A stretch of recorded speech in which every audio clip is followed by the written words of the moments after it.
What happens when a story designed to criticize the system becomes a product of the same system? When the mirror we hold up to society starts reflecting not them, but us? This is the tragedy of Squid Game Season 3.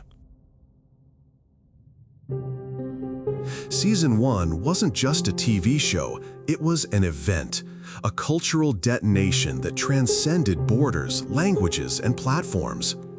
At its core, Squid Game offered a brutal but precise dissection of late-stage capitalism. It wasn't subtle, it didn't whisper, it screamed. The genius was in how it made suffering legible, turning abstract economic cruelty into physical games of life and death.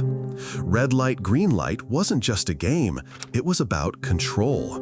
The glass bridge wasn't about luck, it was about the fragility of working-class lives. Characters were designed not as heroes or villains, but as reflections of how the system bends, breaks, and sometimes destroys people. Every choice, every betrayal, every alliance was rooted in real economic despair. That's why the world couldn't look away. The problem started the moment Netflix realized it had a global hit. The demand wasn't for more philosophy, it was for more games, more deaths, more spectacle.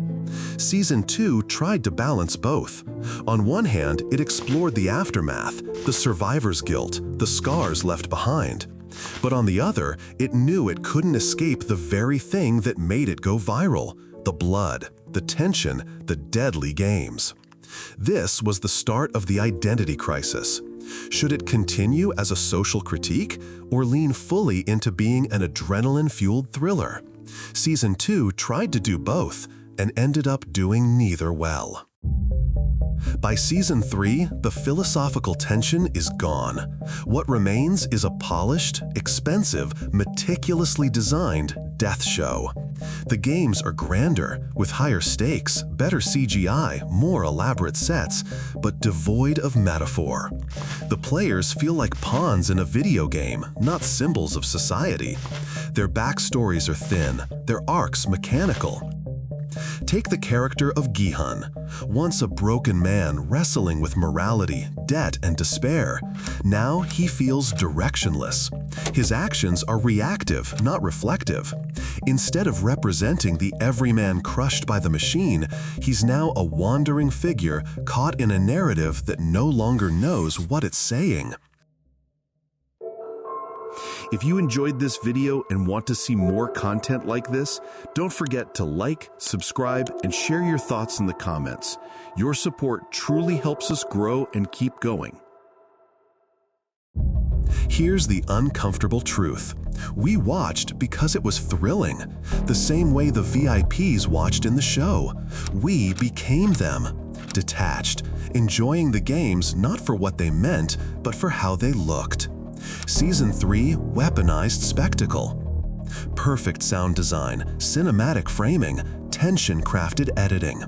It became dopamine on demand, a product engineered not to provoke thought, but to hijack attention.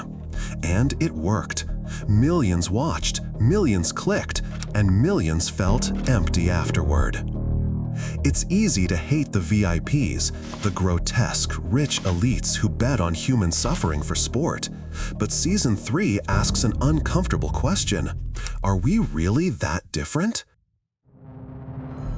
When millions of viewers tune in not to reflect on the cruelty of capitalism, but to cheer for who survives the next bloodbath, haven't we become the digital VIPs? Comfortable, detached, consuming violence packaged as entertainment. This, perhaps, is the most brutal twist of all. That Squid Game, in trying to critique the spectacle, became the spectacle. And we, the audience, became the very monsters the show once condemned. A crucial part of why Squid Game resonated so deeply in Season 1 was the clarity of its moral center. Amidst chaos, betrayal, and cruelty, there was a fragile line between right and wrong, one that viewers could grasp, hold on to, and reflect upon. But by Season 3, that line dissolves. The protagonist no longer stands as a mirror of the average person grappling with impossible choices.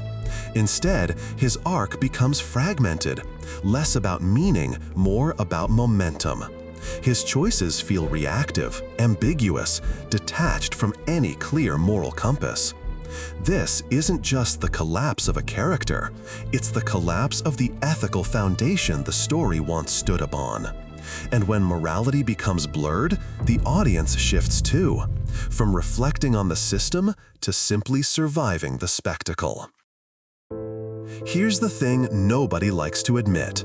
Squid Game Season 1 was a beautiful accident, a convergence of timing, cultural readiness, and a creator who poured years of frustration, pain, and philosophical inquiry into a singular, uncompromising vision.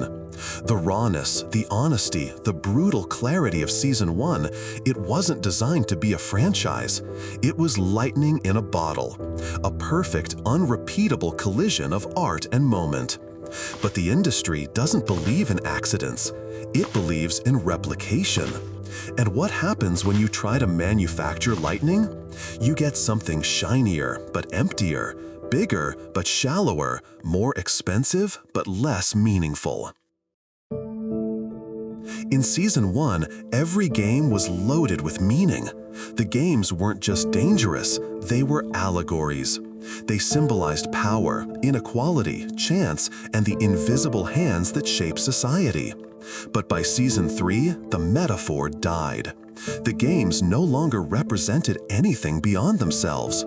A labyrinth of rotating blades isn't about capitalism, it's about watching bodies fly. A puzzle of exploding tiles doesn't reflect economic instability. It reflects how far producers are willing to go to keep viewers watching. This shift wasn't accidental.